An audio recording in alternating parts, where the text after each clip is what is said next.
हर generation में एक moment आता है जब पैसा क्वाइटली एक जगह से दूसरी जगह शिफ्ट होता है। 1990 के दशक में ये शिफ्ट आईटी इंडस्ट्री में हुआ था, 2000 के दशक में रियल एस्टेट में हुआ और अब 2026 में इंडिया एक नए वेल्थ शिफ्ट के एज पर खड़ा है।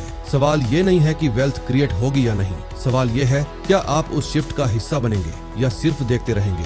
इंडिया में एक स्ट्रेंज पैराडॉक्स है, आज सैलरीज बढ़ रही है, टेक्नोलॉजी ग्रो कर रही है, इकोनॉमी एक्सपैंड हो रही है, लेकिन फिर भी 90% लोग फाइनेंशियली स्ट्रगल करते रहते हैं क्योंकि ज्यादा लोग इनकम पर फोकस करते हैं, एसेट्स पर नहीं। मिडिल क्लास का साइकिल सिंपल होता है, सैलरी आई, ईएमआई गई, एक्सपेंसेस बढ़े, सेविंग्स कम हो गई और 10 से 15 साल बाद लोग रियलाइज करते हैं कि उन्होंने बहुत मेहनत की लेकिन वेल्थ क्रिएट नहीं हुई। लेकिन अगर आप नंबर्स देखें तो इंडिया में एक साइलेंट रेवोल्यूशन ऑलरेडी स्टार्ट हो चुका है। पिछले कुछ सालों में करोड़ नए इन्वेस्टर्स मार्केट में आए हैं। डिजिटल प्लेटफॉर्म्स ने इन्वेस्टिंग को सिंपल बना दिया है और इसी वजह से इंडिया में एक new wealth creating class emerge हो रही है। हिस्ट्री हमें एक पैटर्न सिखाती है, वेल्थ उन लोगों के पास जाती है जो न्यू अपॉर्चुनिटीज को अर्ली समझ लेते हैं। आज के टाइम में कुछ ऐसे सेक्टर्स हैं जो नेक्स्ट डेकेड के वेल्थ इंजिन्स बन सकते हैं।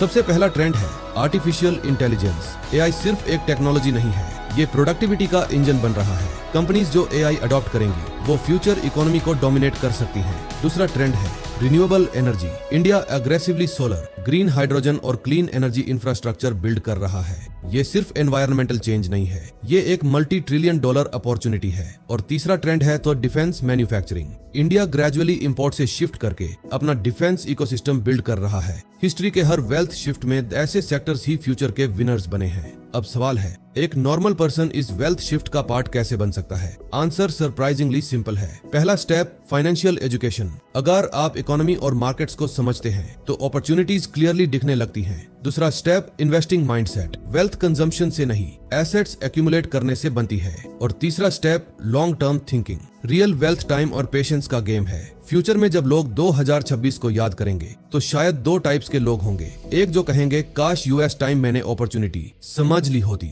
और दूसरे जो कहेंगे अच्छा हुआ मैंने उस शिफ्ट को इग्नोर नहीं किया। क्योंकि हिस्ट्री हमें एक सिंपल रूल सिखाती है, वेल्थ उन लोगों के पास जाती है जो फ्यूचर को पहले देख लेते हैं और शायद यही मोमेंट वही फ्यूचर है।